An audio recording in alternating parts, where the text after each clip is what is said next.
結糸麺フォンイ、鶏の手羽先と里芋の煮込み、なんだか日本料理っぽい内容ですが、クッキングノートのカテゴリーでは中華料理に入っています。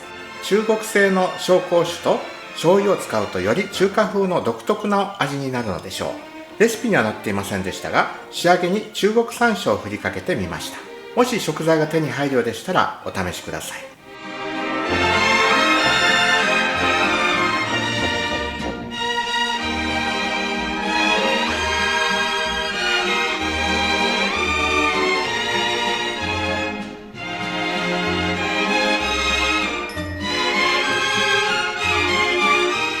はい、今日はクッキングノートの196ページ、結糸麺フォンイを作りたいと思います。手羽先と里芋の煮込みですね。中華料理です。里芋こんな大きいの今日使いますね。皮むいときます。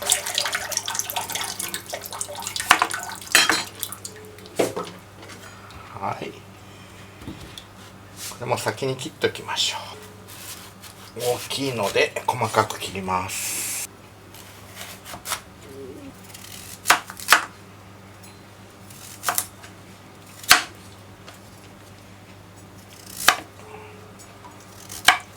これぐらいの細かさにしておきましょう。里芋はもともと東南アジア原産で、日本にも古くから伝わり食されていました。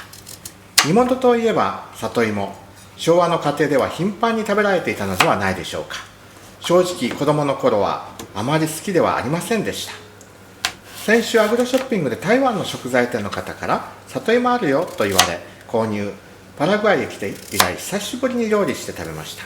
そして今日またアグロショッピングへ行ったら、どうやって食べたのと聞かれ、中華料理にして食べたよと言ったら、とても喜んでくれました。そして天ぷらにしても美味しいよと教えてくれました。里芋は成分にシュウ酸カルシウムがあるので、生ではえぐみがあり美味しくありません。熱を通すことによってそれがなくなり美味しく食べられますので、しっかり調理しましょう。鶏肉のタンパク質と里芋の炭水化物と食物繊維、バランスの取れた食事です。鶏も関節で切っていきます。手羽元を切り離して、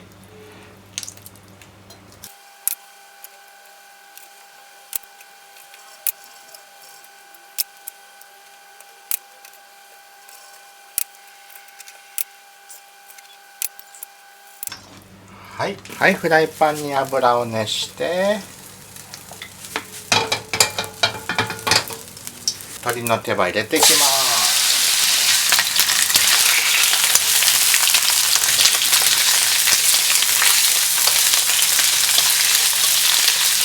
これが手羽先の一番先で、本当はこの2つだけでやるんですね。こっちが手羽元なので、今回のレシピとは違うんですけども、一緒に入れちゃいます。はい、里芋も入れます。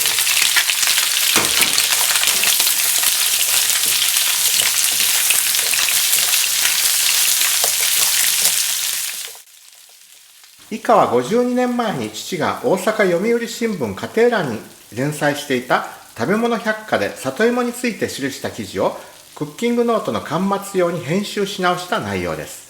現在のウィキペディアの内容の元にもなっているようですが、執筆時と今では産地や流通など状況が変わったものもあるかもしれません。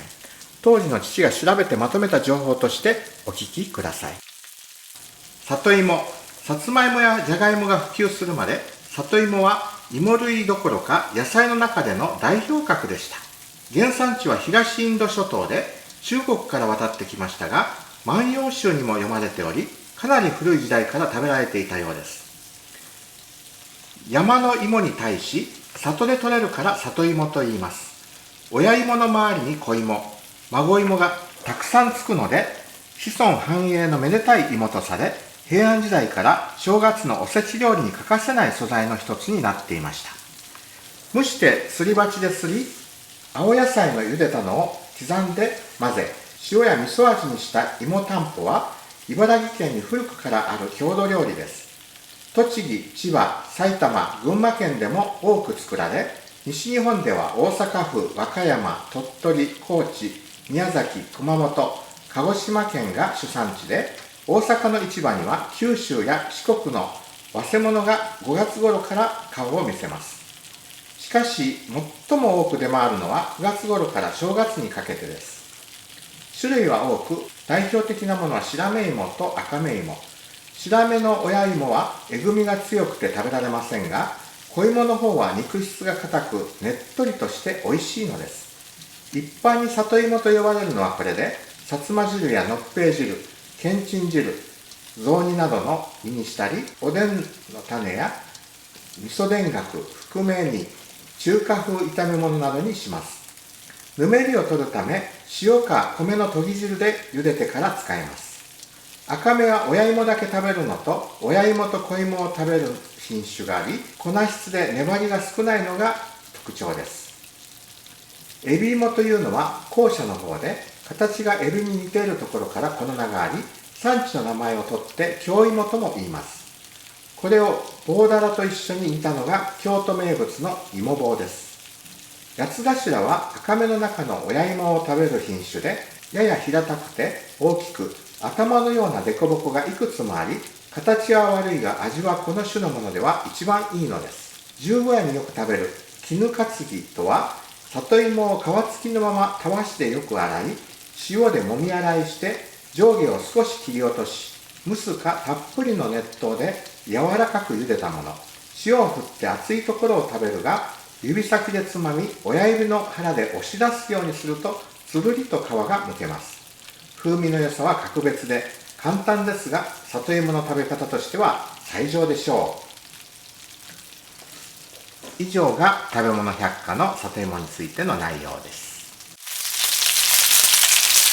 はい、ここにお酒、砂糖、醤油、で、お水。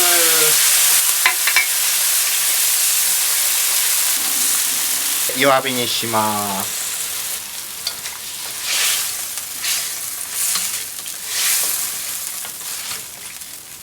蓋をします。里芋が柔らかくなるまでこのまま煮込んでいきます。はい、できました。火を止めます。お皿に盛ってきます。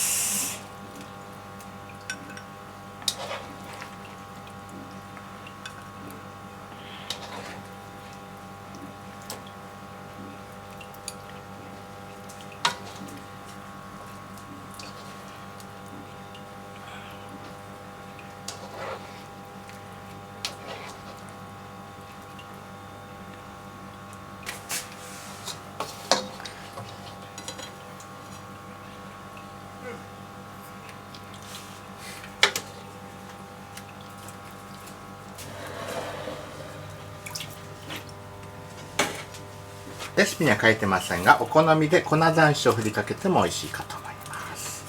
はい、ゆいとうめんフォンイ、鶏手羽先と里芋の煮込みの完成です。